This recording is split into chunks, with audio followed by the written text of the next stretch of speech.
So welcome back. In this video, I'm going to share some basics around emotions.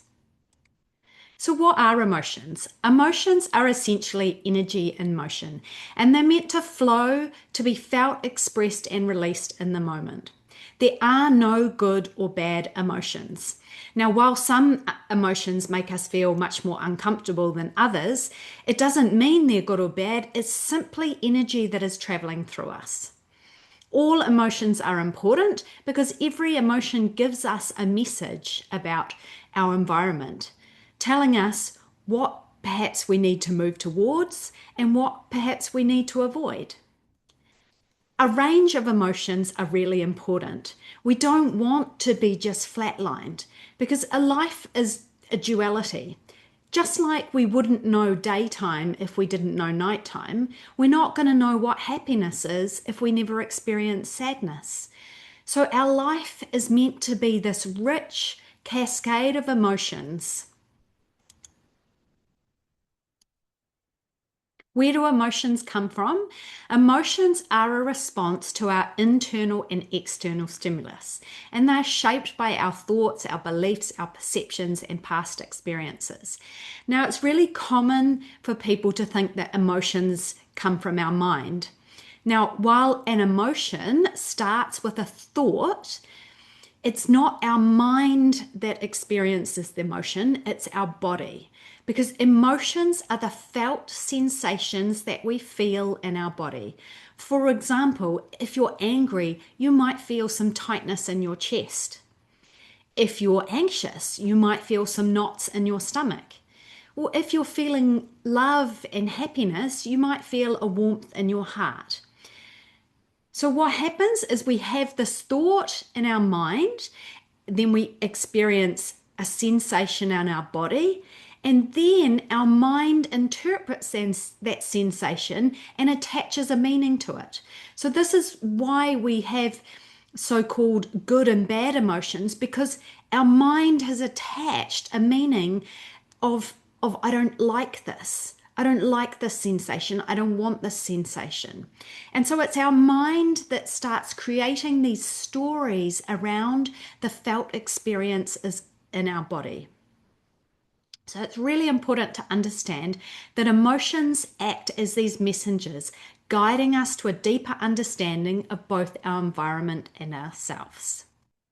When a baby comes into the world, they express exactly how they feel. They don't look around and think to themselves, am I going to offend anyone if I cry right now? If I cry right now, will that be too noisy for someone else? Will it make someone else feel uncomfortable? No, they have needs and they express them. But over time, this uninhibited expression of emotions starts to get shut down. Why does this happen? Well, when we're born, we have two fundamental human needs, that for attachment and that of authenticity. That of attachment is that need, that fundamental human need to be attached to our caregivers because without them, we just wouldn't survive. We're not like other animals that are born and within, say, half an hour can get up and run around and then maybe a couple of days go out and find food. We can't do that. We are dependent on our caregivers for a number of years to look after us. So we have this primal drive to attach to them, to belong, to feel loved and respected, appreciated and heard. Then we also have this need for authenticity, which is that need to be able to express our true selves, being able to express our emotions and just be that true person that we are. But what happens is these two fundamental needs come into competition with each other. So, for example, let's say you're at the park with mum and you're having a great time on the slides and you really love being at the park, and mum says it's time to go home now. Now, if you're two, you might decide to melt down and have a bit of a tantrum because you love the park and you don't want to go home. Now, you lying down on the floor having a tantrum And mum is a bit embarrassed because there are other people at the park. So she doesn't want you to be angry and show this emotion. So she says, for goodness sake, Johnny, don't behave like that. Never behave like that. Go over there and wait for me. We're going home. And in that moment, you get the message that your anger, your expression of perhaps how much you love being at the park is not welcome. And so that starts to threaten that attachment with your mum. And so what you start to do is over time, you start to understand that it's not okay to express how you feel. And we start to shut down that part of ourselves, that true expression of our emotions. Because if we express that, we are threatening our attachment to our caregiver. So why don't we express our emotions? Well, it's really because of that need to survive. That need to survive is so primal in us that we begin to understand that if we express our emotions, we'll no longer be attached to our parents, and that's a threat to our survival. We don't express our emotions because, generally speaking, we're not modeled how to. There's the societal and cultural conditioning that tells us that it's not okay to express our anger or our sadness or whatever it is that we're feeling. Adults are keen to mold us to be good girls and good boys. There's a fear of rejection or judgment. Perhaps, you're in the playground and people are teasing someone who's crying. And so if you have an emotion of sadness come up in you and you feel the tears coming, you're probably going to want to push them down because of that fear of being rejected. And in the same way, if that's happened to you before, your past emotional wounds are going to affect how you express your emotions. And another big reason is that we just don't seem to have the time. We're too busy. In our fast-paced modern world, there isn't the time to express these emotions. Emotions need safety, they need space. And when we're rushing around all the time, we don't have time to let these deeper feelings bubble up and have expression. So why does all this matter? This matters because you've probably heard of the law of the conservation of energy, which states that energy can neither be destroyed nor created, only transformed from one form to another. So when we start to shut down our emotions, they don't disappear. They become internalized or suppressed and repressed. They get held in our body, in our fascia, and our muscles. Emotions seek expression. They are what move us.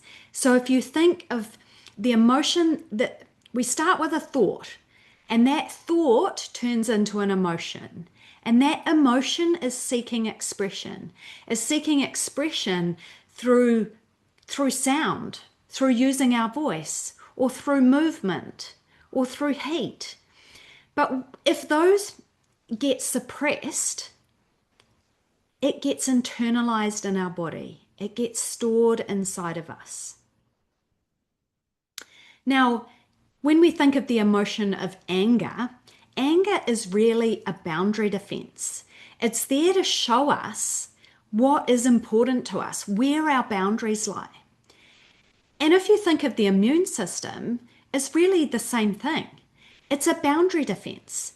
It's about keeping out that which is not good for us and defending ourselves. So when we start to suppress our anger, you're actually suppressing your immune system.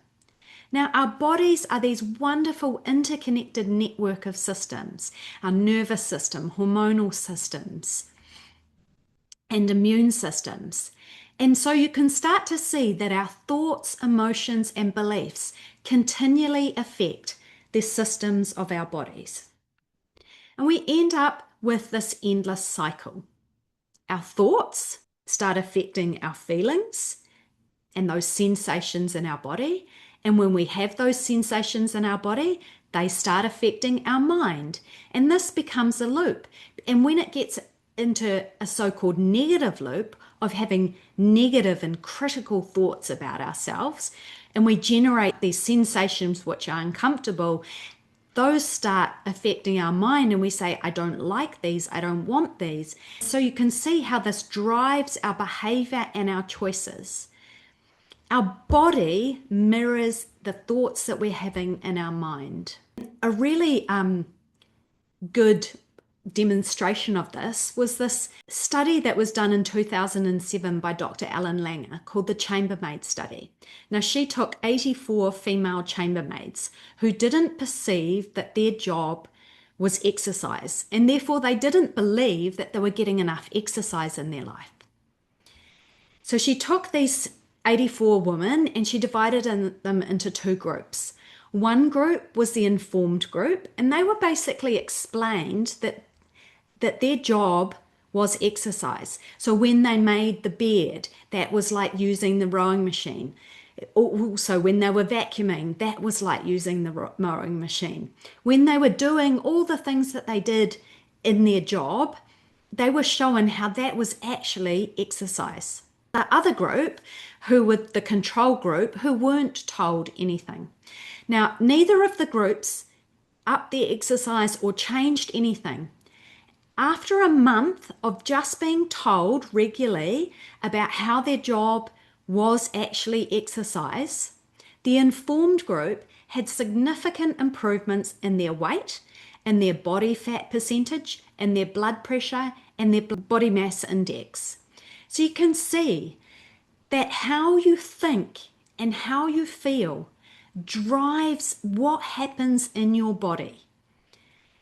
And this is really, really important because it not only drives things like our weight loss, but this is what drives disease in our body. So you can see how significantly the thoughts you have start to affect your physical body.